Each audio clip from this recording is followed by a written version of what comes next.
I had to learn a long time ago to not let people's judgment trigger me. If y'all can't tell from these posts that I'm doing, because my healing journey means that I choose peace over chaos. Self love means that I protect my energy. Growth means I outgrow my need for approval. And trusting the process means that the healing journey is mine, not theirs.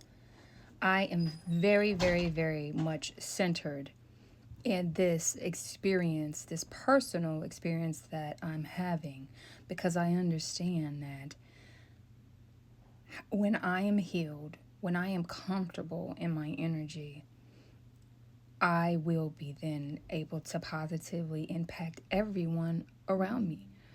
So that's what grounds me. That's what I'm anchored in. Today's word is I had to learn to not let other people's judgment trigger me. All praise to the Most High God. Love to the Mother. For real, y'all. I'm getting called a lot of names now.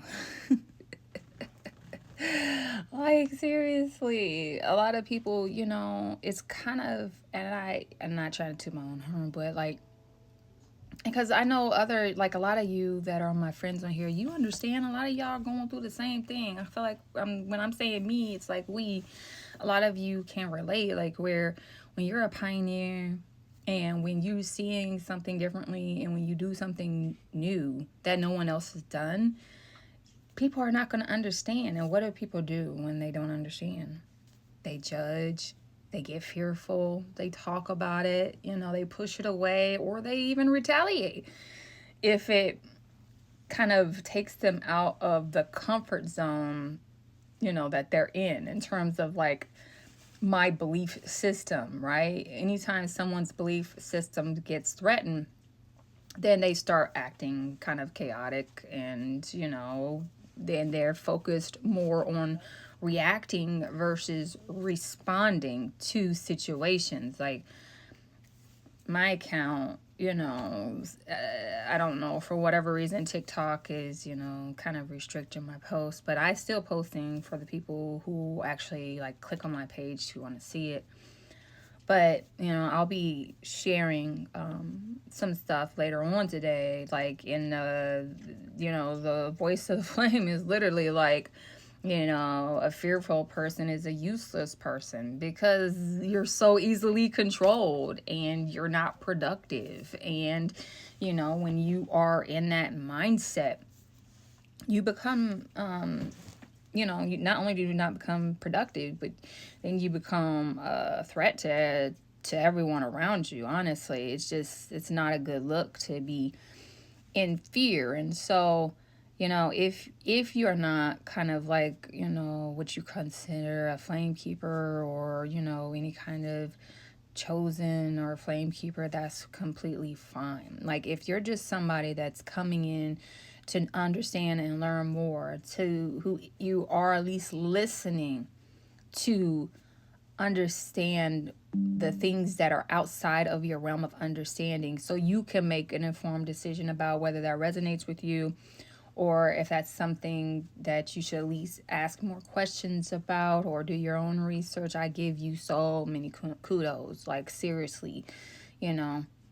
I do, because we have been fed and fed and fed, all of us pretty much since we were very young, that certain things are the way that they are and that there is no exceptions to it. And I know that has forced a lot of people to equate religion with God, but I'm here to tell you the two don't necessarily go together. I'm sorry. It's true, y'all. Um, Spirituality and God go hand in hand, and that is, what is your connection? What is your relationship to God as an energetic being created by the Most High God? You hear me? Like, what is your relationship to the Most High God? How do you treat that relationship? How do you observe that? What's your relationship to yourself? Are you honest with yourself? Do you trust yourself? Do you love yourself? Do you stand up for yourself? Do you run your household, for those of you who are grown enough to do it? Those are the kind of things that are going to ground you in your spirituality. But not everybody wants to hear that. And that's why I get judged a lot. You know, I got called that somebody told me I had psychosis earlier because I'm using AI. And I know that AI is very bad for the environment, y'all. Like, I'm actually doing some research on that. But, like, I expect a lot of people to be saying that about me here in the coming months. And if I cared, I could not do the mission that God sent me to do, which is to share what I know. To share what I know with you, share what I've learned from past experiences that I've went through, to share what I'm now receiving through downloads, to weigh in on different clickbait, deceptive, fear-mongering stories that are on social media, and weigh in with a perspective of like what they are actually are. Please, y'all, use your discernment. Don't believe everything you hear. Like, and I mean it, including my stuff. Like, go do your own research. Like, go look up on Google if you don't trust ChatGPT. Like, don't believe every story that you see, because a lot of people will do anything to be viral at this point, including writing on false stories or like going to legitimate sources and pulling maps off, you know, or like taking excerpts from like legitimate reports and then like twisting those reports to say that things are coming. Like, I mean, I can't tell you how many different things that I've in the last week encountered that was just straight fearful, you know, like from the world is on fire to a giant blob moving from the Appalachian Mountains to New York. The blob actually exists, but it's like moving slow as heck. Like in millions of years, it'll hit New York. But right now, they're like, the water is on fire, right? There's a mothership coming to take out the earth, but there is stuff coming.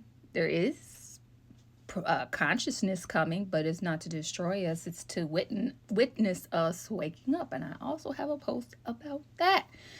But like, I think where I'm at is for y'all, like, if you are doing your own content, if you are a healer, a tarot reader, or, you know, you have a regular 9 to 5, but you're still open-minded and you want to, you know, share that with your friends and family and other people, I think the spiritual tips that I can give you is that not everybody is ready to hear what you have to share. Not everyone is ready to embrace that. And you have to be very selective about what you share with and with who.